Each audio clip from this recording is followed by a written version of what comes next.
안녕하세요. 도비라고 합니다. 올가미 도구를 연습해봤는데 너무 어려웠어요. 저는 게임을 많이 해서 마우스 다루는 건 자신 있었거든요. 그런데 망했어요. 연습을 더 많이 해야 할 것 같아요. 오늘은 무슨 내용을 공부하게 될까요? 여러분도 저와 같이 공부하러 가보실까요?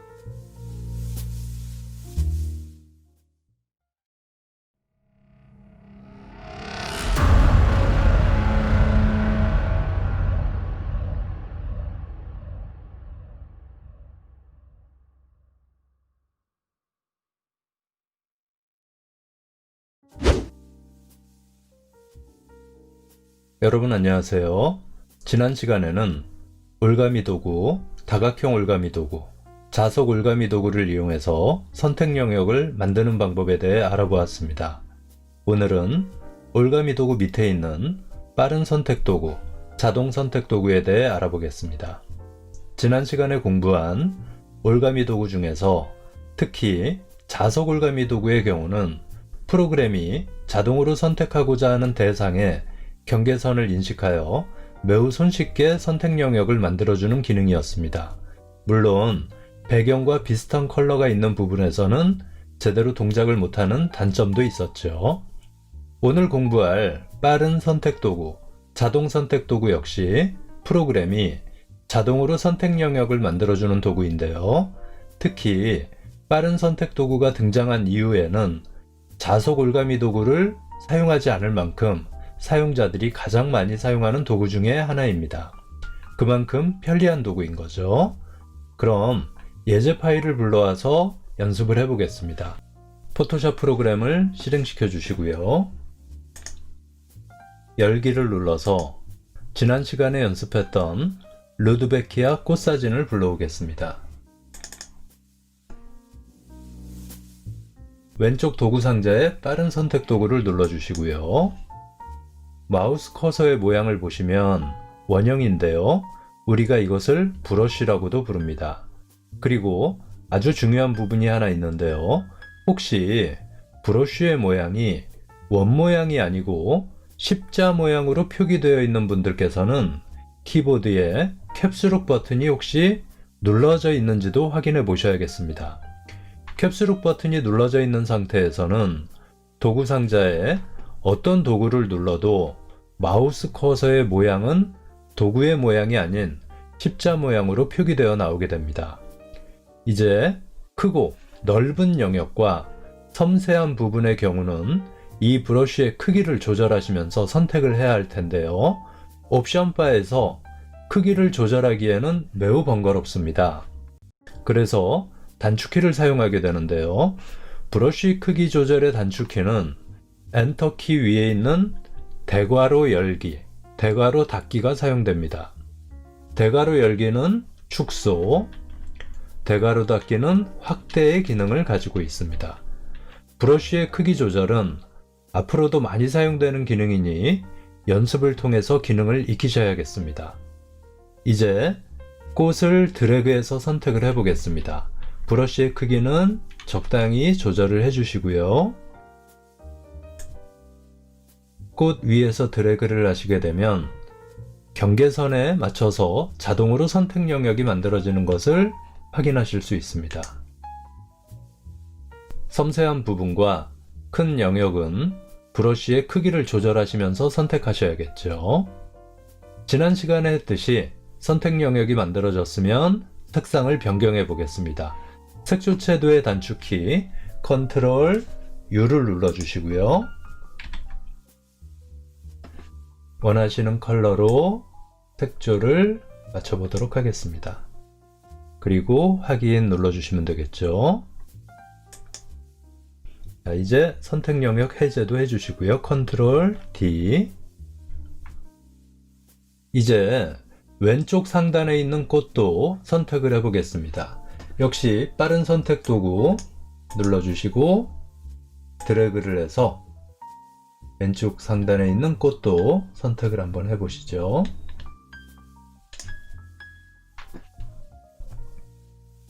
그런데 역시 자석 올가미 도구를 사용했을 때처럼 배경색이 꽃의 색과 비슷한 영역에서는 프로그램이 인식을 못하게 되죠.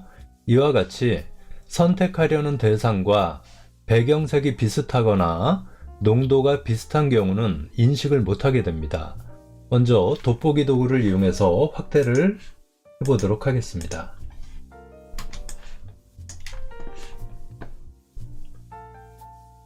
이런 경우 올가미 도구를 사용하셔야 한다고 말씀을 드렸었습니다.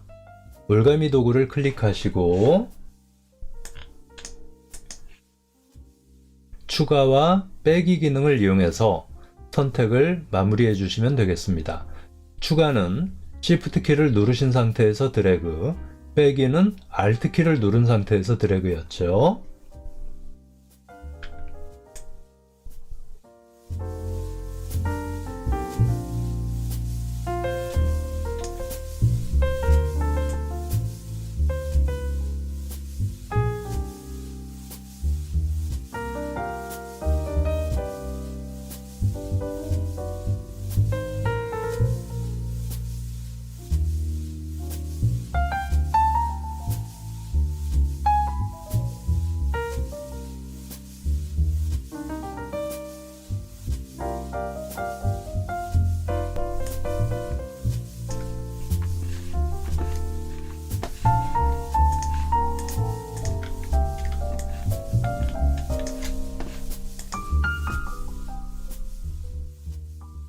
자, 이렇게 선택 영역을 마무리하시고 역시 컨트롤 U를 눌러서 원하시는 컬러로 바꿔주시고요.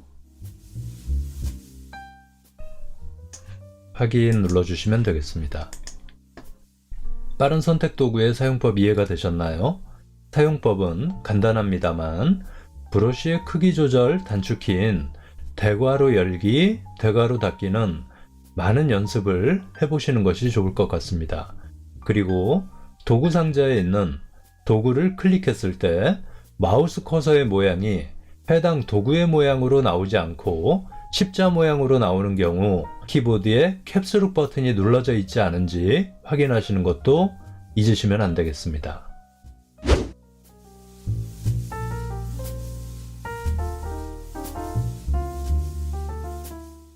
이제 자동 선택 도구에 대해 알아보겠습니다. 예제 파일 구글 로고를 불러와 주시고요.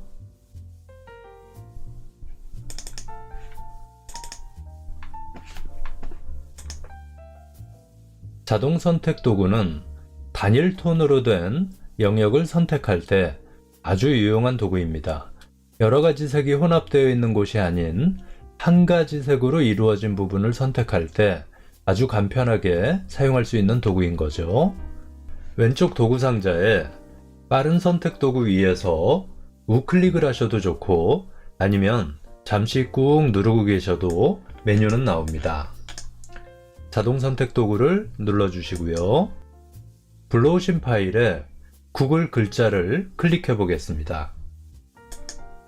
G자를 클릭을 하니까 G자 하나가 선택이 되죠.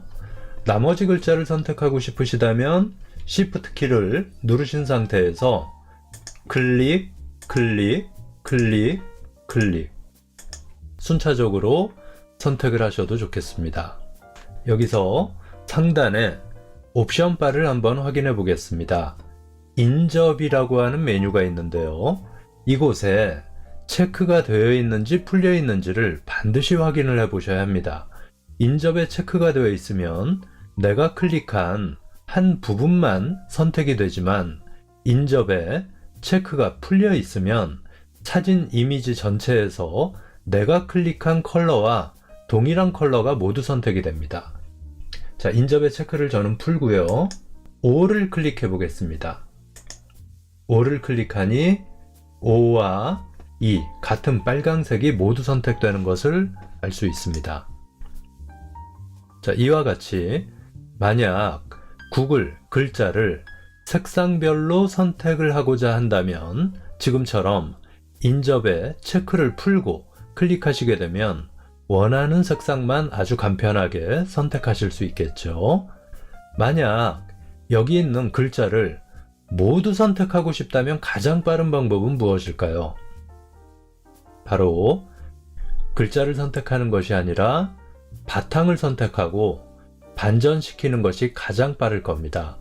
먼저 흰색 바탕을 선택을 해주시고요. 선택 메뉴를 클릭해 보시면 반전이라고 하는 메뉴가 있는데요. 바로 이 반전의 단축키는 Ctrl Shift I입니다. Ctrl Shift I를 누르게 되면 선택 영역이 반전이 되어서 흰색 바탕이 아닌 나머지 안에 있는 글자들이 선택이 되겠죠. 자, 글자가 선택된 상태에서 다른 사진을 한 장 더 불러와 보도록 하겠습니다. 파일을 클릭하시고 열기를 눌러서 앵무새 사진을 열어보도록 하겠습니다. 그리고 상단에 구글 로고를 드래그해서 창을 분리시켜 주시고요. 도구는 이동 도구로 교체를 해주시고 선택되어 있는 구글 로고를 드래그를 해서 앵무새 사진으로 복사해서 이동시켜 보겠습니다. 선택된 글씨만 이동이 되겠죠. 여기서 왜 원본의 글씨가 컸는데 옮기니까 작아졌어요 라고 질문을 하시는 분들도 계실 텐데요. 바로 각 사진에 제목 표시줄에 적혀져 있는 이미지 배율을 확인하시면 이해가 되실 겁니다. 구글 로고의 배율은 100%로 나와 있지만 앵무새 사진의 배율은 33.3%인 것을 확인하실 수 있습니다. 앵무새 사진이 훨씬 크다는 것을 알 수 있죠. 자, 이제 구글 원본 사진은 닫도록 하겠습니다. 레이어를 보시면 배경 레이어 위에 레이어 1이 만들어진 것을 확인하실 수 있습니다.